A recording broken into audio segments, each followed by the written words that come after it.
இப்போ வந்து நம்ம கூழோட புளிஞ்சிக்கலாம். கூழோட புளிக்கு நான் கூழ் ரெடி பண்ணி வச்சுருக்கேன். எல்லாம் கமாண்டில் கேட்குறீங்க, ஒரு வாரம் என் டைம் சொல்கிறீங்க அப்படின்னு.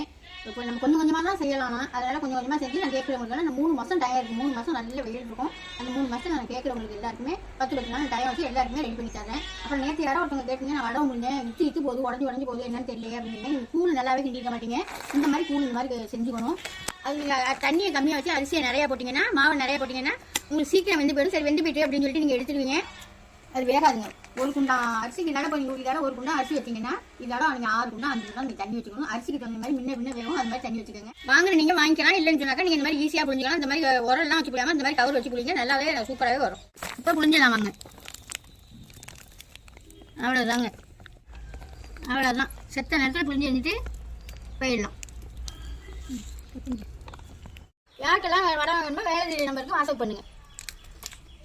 பாய்.